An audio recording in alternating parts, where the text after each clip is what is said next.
नमस्कार, आप देख रहे हैं जगत टॉक। मैं हूं आदेशपुरी। चर्चा करेंगे इस वीडियो में हम इजराइल की स्थिति जो है वो लगातार कमज़ोर होती जा रही है अंतर्राष्ट्रीय परिदृश्य में।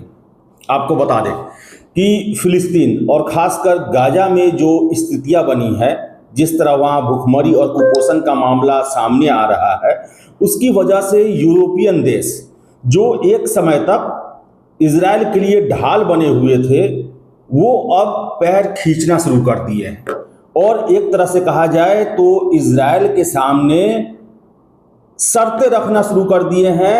अगर शर्त नहीं माना गया तो उनका झुकाव फिलिस्तीन के पक्ष में होने जा रहा है। आपको बता दें, 24 जुलाई को फ्रांस के राष्ट्रपति इमैनुअल मैक्रों ने खुलेआम घोषणा किया कि मैं फिलिस्तीन को एक स्टेट के रूप में मान्यता देने जा रहा हूं और यूएनओ का सितंबर में जो 80वां अधिवेशन होगा उसमें मैं इसकी घोषणा करूंगा। इसके बाद बता दें आपको, हम ब्रिटेन का झुकाव फिलिस्तीन की तरफ हुआ।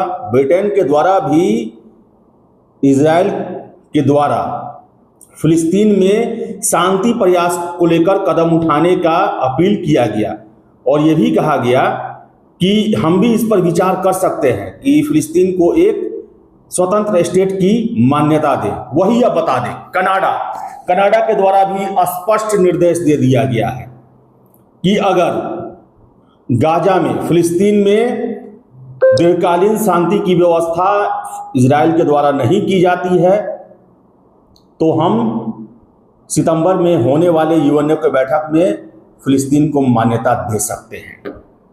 हालांकि अमेरिका जो है वो अभी भी इजराइल के साथ मजबूती से खड़ा है। डोनाल्ड ट्रंप अमेरिकी राष्ट्रपति, उन्होंने साफ साफ कहा है कि कनाडा का ऐसा बयान आया है, इससे व्यापार पर असर पड़ सकता है।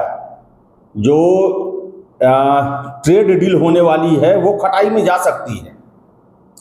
तो अमेरिका जो है वो मजबूती से खड़ा है इजराइल के साथ। लेकिन एक बहुत बड़ा सपोर्ट जो कि यूरोप से मिलता था, उत्तरी अमेरिका राज्यों से मिलता था इजराइल को, वो अब पीछे हटने लगे हैं। वजह क्या है आखिर?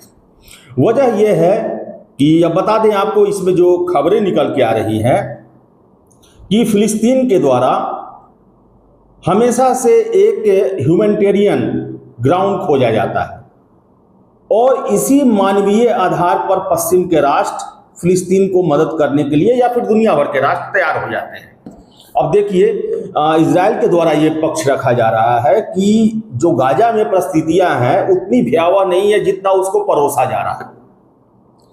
और यूरोपियन कंट्री में गाजा में जो उत्पन्न हुई परिस्थितियां हैं, जिस तरह लोग भूखमरी के शिकार हैं, लाइनों में खाने के लिए तरस रहे हैं, वहां पर खाना पीना दवाई ये सब नहीं मिल पा रहा, उससे जो स्थिति बनी हुई है उससे यूरोप की सरकारों पर काफी दबाव बढ़ रहा है। आपको बता दें कि ब्रिटेन के प्रधानमंत्री ने कहा कि 200 सांसदों ने लेटर लिख के दिया कि फिलिस्तीन के मामले में हस्तक्षेप जरूरी है और फिलिस्तीन को एक अलग स्टेट के रूप में मान्यता देना जरूरी है।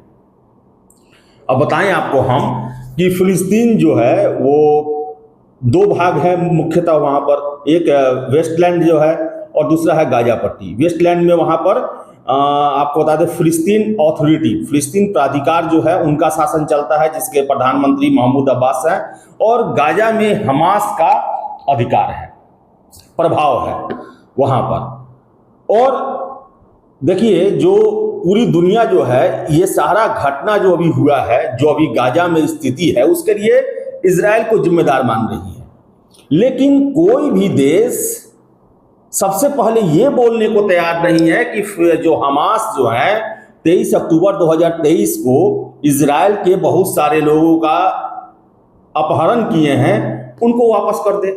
ये सेकेंडरी थर्ड ये मांग रहा है। देखिए, सबसे पहले इजराइल को धमकाया जा रहा है कि आप वहां पर शांति बहाल कीजिए और लॉन्ग टर्म शांति बहाल होना चाहिए, नहीं तो वहां पर हम आपको जो है फिलिस्तीन को मान्यता दे देंगे, फिर उसके बाद बहुत हमारा झुकाव जो है फिलिस्तीन के लिए हो जाएगा। लेकिन कोई भी सबसे पहले ये नहीं कहा कि बंधकों को तुरंत रिहा करें। मांग है ब्रिटेन के भी प्रधानमंत्री, फ्रांस के भी राष्ट्रपति और कनाडा के भी प्रधानमंत्री, ये सभी लोगों का दूसरा तीसरा बयान ये है कि बंधकों की रिहाई हो, चुनाव कराए जाए और हमास का डीमिलिटराइजेशन हो, यानी कि उनके हथियार छीने जाए और उनको शांति के मार्ग पर चलना होगा। कोई कमिटमेंट जो है वो फिलिस्तीन से नहीं लिया जा रहा। प्रॉब्लम ये है और यही वजह है कि इजराइल के द्वारा जितने देशों के बयान आ रहे हैं उनका जो है कड़ा प्रतिक्रिया दिया जा रहा। राक्षसी आतंकवाद को इनाम देने की तरह है, आतंकवाद को इनाम देने की तरह है, ये सब बयान दिए जा रहे हैं इजराइल के द्वारा। एक सुर में इनके बयानों को काटा जा रहा है, इवन अमेरिका के द्वारा भी काटा जा रहा है। वजह यही है कि हमास ने 23 अक्टूबर 2023 को इजराइल पर अटैक किया, उसके लिए दंड देने की बात कोई नहीं करता। फिलिस्तीन से ये स्वीकार नहीं करवाया जाता कि वो हमास जैसी संस्थाओं पर प्रतिबंध लगाएगा, वहां उसका बहिष्कार होगा, वहां जितने भी बंधक बनाए गए हैं उनको वापस किया जाएगा। फिर से अपने मैनिफेस्टो में इजराइल के सर्वनाश की बातें नहीं कही जाएंगी। आपको बता दें कि फिलिस्तीन का जो वहां पर जो स्वतंत्रता सेनानी जो कहते हैं, उनका यही है कि हम फिलिस्तीन राज्य की स्थापना तो करेंगे लेकिन इजराइल को समाप्त करने के बाद, यानी आज जहां इजराइल है उसको नेस्तनाबूद कर दिया जाएगा और वो पूरा फिलिस्तीन के अधिकार में आ जाएगा। और यही बातें इजराइल को पसंद नहीं, क्योंकि हमेशा उनका यही कहना होता है कि एक स्वतंत्र फिलिस्तीन राष्ट्र जो है वो इजराइल के अस्तित्व के लिए खतरा है, क्योंकि उनका राष्ट्र का एक पहला उद्देश्य यही है कि हमें इजराइल को समाप्त करना है। कैसे हम स्वीकार कर लें, कैसे हम मान्यता दे दें और कैसे यहां पर शांति हो सकती है। कनाडा के द्वारा यह कहा गया कि 2026 में चुनाव कराया जाए फिलिस्तीन में, क्योंकि 2006 के बाद से चुनाव नहीं हुआ है। और यह भी कहा गया है कि उस चुनाव में हमास को पूरी तरह अलग रखा जाए, लेकिन उससे पहले शर्त रखा गया है कि इजराइल के द्वारा जो है वो लंबे दीर्घकालीन शांति की व्यवस्था वहां की जाए। कैसे किया जाएगा? वहां पर इजराइल में जिन लोगों के घरों के सदस्य जो हैं वो बंधक बने हुए हैं पिछले 2 साल से, वो कैसे चुप रहेंगे? सरकार उनको कैसे अनदेखा करेगी? कैसे शांति वहां आएगा? बंधक रिहा करने को लेकर कोई दबाव नहीं बनाया जा रहा। और भले 2 स्टेट सॉल्यूशन की बात की जा रही है ब्रिटेन के द्वारा, कनाडा के द्वारा या फिर फ्रांस के द्वारा, कि हम नहीं चाहते हैं कि 2 स्टेट सॉल्यूशन हो, लेकिन जो इजराइल का भी रुख है वो हमें 2 स्टेट सॉल्यूशन यानी कि 2 देश बनाकर इस मामले को रफा दफा किया जाए। लेकिन कैसे रफा दफा होगा? दोनों राष्ट्र जो है, एक राष्ट्र ये मानता है कि फिलिस्तीन जो है, फिलिस्तीन का जन्म होना, स्थापित होना हमारे लिए खतरा है, और दूसरा राष्ट्र मानता है कि हम उसी शर्त पर राष्ट्र बनेंगे जब इजराइल खत्म हो जाएगा। ऐसे नहीं होने वाला है। तो देखिए क्या होता है। स्थितियां जो है वो मिडिल ईस्ट में, आपको बताएं, इजराइल और फिलिस्तीन को लेकर भले ही आज इजराइल पर बहुत ज़्यादा दबाव पड़ा है, इजराइल दुनिया में एक तरह से देखा जाए तो अकेले होते जा रहा।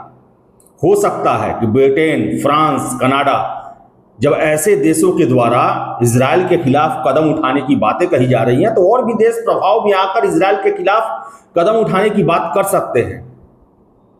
लेकिन यह समझना चाहिए कि दुनिया का शक्ति संतुलन अभी इजराइल के पक्ष में है, और जब तक इजराइल की बेसिक डिमांड है, जैसे हमास बंदियों को रिहा करे, तभी कुछ होगा। हो सकता है कि कुछ समय के लिए इजराइल जो है अपने कदम पीछे खींचे, जैसे कि गाजा में ही खाना ये सब की सप्लाई की गई, दवाइयों की सप्लाई की गई, लेकिन ये लंबे समय तक ये शांति जो है वो चलने वाला नहीं है।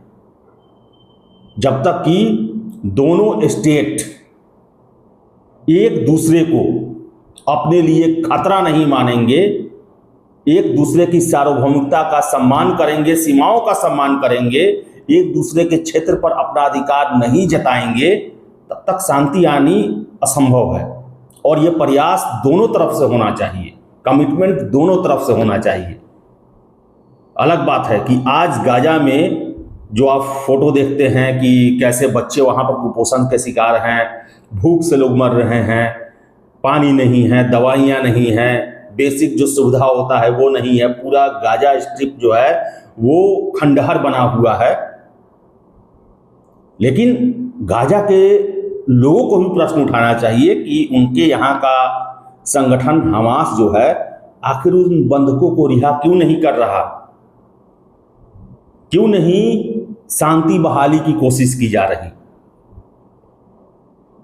तो एक बार फिर से ये ह्यूमैनिटेरियन ग्राउंड पर ब्लैकमेलिंग शुरू है और इसके प्रभाव में यूरोपियन राष्ट्र आ रहे हैं, क्योंकि यूरोपियन राष्ट्र में आपको पता है वहाँ मानवीय अधिकार, ह्यूमन राइट, ये सब की बातें होती है और वो फोटो देखते हैं, वहाँ की स्थितियों को देखते हैं, पिघल जाते हैं। और उसी का परिणाम है कि आज यूरोपियन कंट्री प्रेशर बना रही है।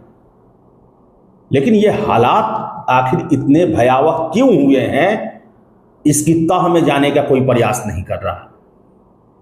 तो भले ही इजराइल कुछ समय के लिए ठंडा पड़ जाए, कदम पीछे खींच ले, लेकिन इसका स्थायी समाधान ये नहीं है। इसके लिए व्यापक प्रयास करने होंगे।